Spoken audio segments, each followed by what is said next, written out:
Schedule को ठीक नहीं करोगे, समय नहीं निकालोगे लर्निंग के लिए, तो कैसे पॉसिबल है दोस्त? किसी अपॉर्चुनिटी को पे सिर्फ कूद के तो वो अपॉर्चुनिटी आपकी जिंदगी में आ नहीं सकती।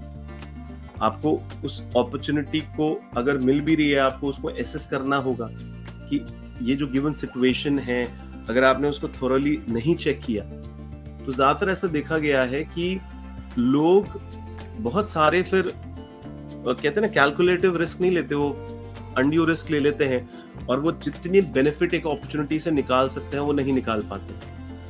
तो इसीलिए कहता हूं कि कुछ क्वेश्चंस जब भी एक गिवन सिचुएशन आए तो आपको हर एक सिचुएशंस के अंदर किसी भी अपॉर्चुनिटी जब आपके पास आ रही है, आपको इंश्योर करना चाहिए कि आप बड़ा क्लियरली थिंक करेंगे उस गिवन सिचुएशन के अंदर भी, और आप एक स्ट्रैटेजिक क्वेश्चनिंग करके आप फिर हाँ या ना पे अपने आप को लेके आएंगे। बिकॉज ज्यादातर लोगों को देखा गया है वो बहुत जल्दी जंप टू द कंक्लूजन हो जाते हैं, या फिर वो दूर ही रहते हैं अपॉर्चुनिटी से कि यार ये फंसाने वाली है, इसमें हमारे को ठीक नहीं होगा, बिकॉज वो बदलाव के लिए बहुत ज्यादा ओपन नहीं होते। पर जब भी आप कुछ नया ले रहे हैं तो थोड़ा सा समय खुद के लिए निकालना बहुत जरूरी है, रिफ्लेक्ट करना बहुत जरूरी है। देखिए लॉजिकल माइंड है और क्रिएटिव माइंड है ना। लॉजिकल माइंड में ठीक है आप बहुत ज्यादा दिमाग लगा के कुछ सोचते हो, पर हम कहते हैं कि थोड़ा सा अपने आप को रिमूव भी करना होगा सिचुएशन से रिफ्लेक्शंस के लिए। कई बार तब हमारा क्रिएटिव माइंड हमारे को थोड़ा गहराई तक लेके जाता है और हमें हमारी जो प्रॉब्लम है उसका सॉल्यूशन देता है, हमको क्या डिसीजन लेना है नहीं लेना इसकी गहराई देता है।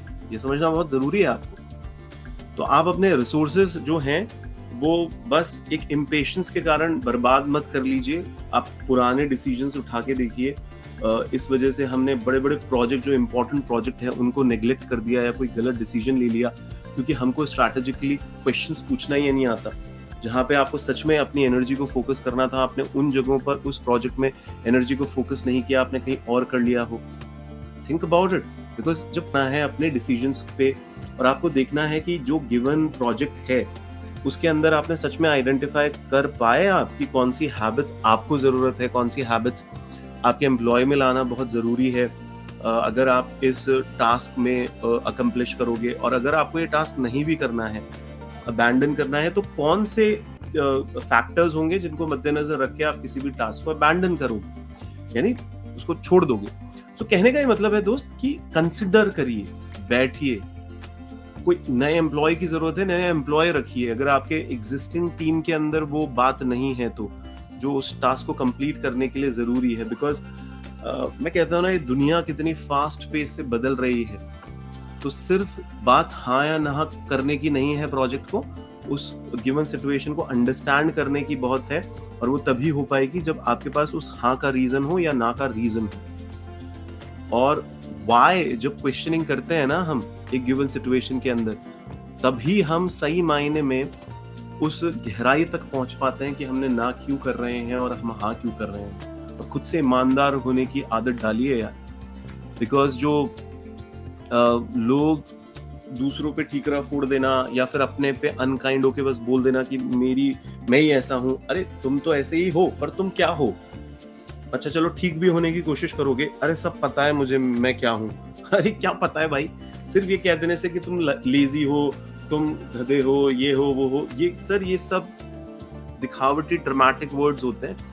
कोई गधा और कोई लेजी वेजी कुछ नहीं होता, क्योंकि मैं कहता हूँ एक स्ट्रैटेजी होती है दिमाग के अंदर जिसकी वजह से आप फेल होते हो। वो स्ट्रैटेजी लिखना बहुत जरूरी है। वर्ड्स में लेबलिंग करके आप उसको खांचे में डालने की कोशिश तो करते हो, पर एग्जैक्टली इस गधे पने की स्ट्रैटेजी क्या है?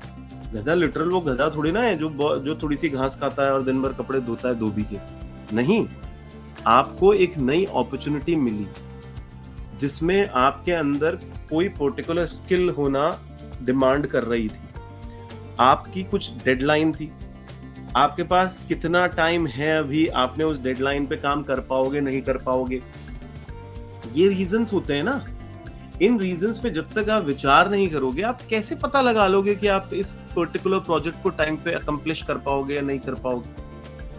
तो बहुत इमोशनल डिसीजंस लेते हैं लोग, बहुत इमोशनल डिसीजंस लेते हैं, और इसी वजह से वो जो इफेक्टिवली स्ट्रैटेजाइज करके एक इम्पोर्टेंट प्रोजेक्ट को हैंडल कर सकते हैं, उसमें कोई कोचिंग नहीं सर।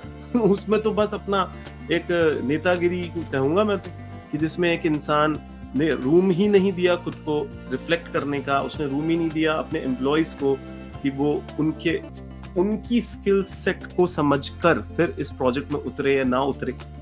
तो कहने का मतलब है इजी टास्क है ये बहुत। लोग ऑटोमेटिकली इंटरनलाइज नहीं करते सर नई इंफॉर्मेशन को। आप कोई भी नई आदत अपनी जिंदगी में भी डेवलप करना चाहते हो तो वो ऐसा तो होगा नहीं कि वो बस आपने सोचा और वो डेवलप हो गई। आपको रिफ्लेक्ट करना होगा उस नई इंफॉर्मेशन पे, उस प्रोसेसेस पे रिफ्लेक्ट करना होगा, और वो रिफ्लेक्शन ही आपको एक ऐसा लेसन सिखाएगा कि आप सही मायने में क्लिक करोगे, यानी कि उस गिवन सिचुएशन के अंदर परफॉर्म कर पाओगे या नहीं कर पाओगे।